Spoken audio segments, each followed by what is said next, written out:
নাক দিয়ে নিঃশ্বাস নেবেন, মুখ দিয়ে ছেড়ে দেবেন। আবার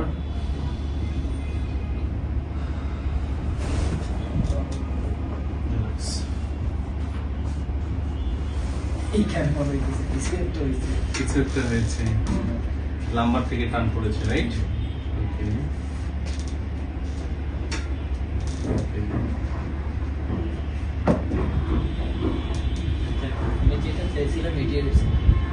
কাশন চেয়েছেন, রাইট?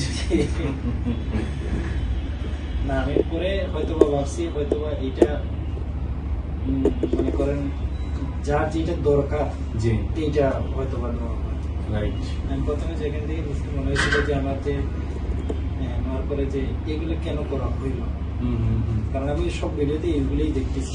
যদিও আমি এখানে ভিডিও আপনার ভিডিও কম দেখছি, কিন্তু আমি ইন্ডিয়ান একজন হরিশ গ্রোভার ডাক্তার, ওনার ভিডিওগুলো আমি বেশি দেখতাম।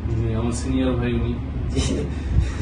ওনার ভিডিওগুলো আমি বেশি দেখতাম। তারপরে মনে হয়েছে যে এইগুলা না করলে তো এই যে আমার তো এখানে একটা চাপের মতো হয়েছে আমি যে এটা বুঝতেছি।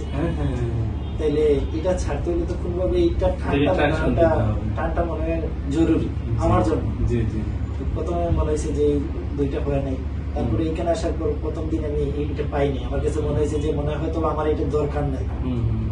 আজকে দেওয়ার পর মনে হইতেছে যে না, এটা হয়তো আমার দরকার, যে সময় দরকার সেই সময় দেওয়া হবে।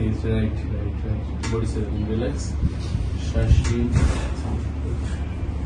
বডি সেভিং, রিল্যাক্স, শ্বাস নিন।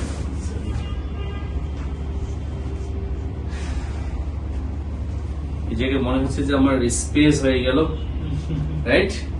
না ওই যে ঠান্ডা প্রথমে মনে হয়েছে যে ওইখান থেকে কিছু একটা হয়েছে, যাই হোক কিছু একটা হয়েছে, বুঝে গেছে, খুলে গেছে মনে হয়। আপনার যেটা হয়েছে সেটা হচ্ছে যে L4 L5 L5 S1, right? এটা আপনার স্পেস কম হয়ে আছে, ওকে? আচ্ছা, তো আমার এটা যদি কারেকশন করতে যাই আমি, তাহলে আমাকে আগে স্যাক্রামের কারেকশন করতে হবে, সার্ভাইকাল রোটেশনাল ফল থেকে সেগুলো কাজ করতে হবে, ইলিয়ামের কাজ করতে হবে, দেন এইটা নিয়ে কাজ করতে হবে। দেন এটা নিয়ে আমি কাজ করেছি, ডানে বামে যেটা রোটেট, এটার কাজ করেছি।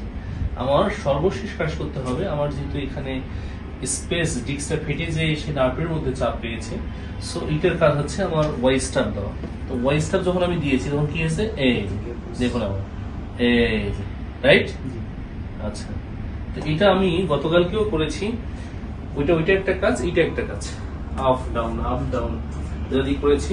মেইনলি আমি এটাকে অস্টিওপ্যাথিক বলা হয়, এইভাবে প্রেশার দিয়ে আমি মুভমেন্ট করার চেষ্টা করেছি, স্লোলি যেন কিছুটা খুলে। দেন আমি ওয়াই স্টার দিয়েছি, বুঝতে পারছেন?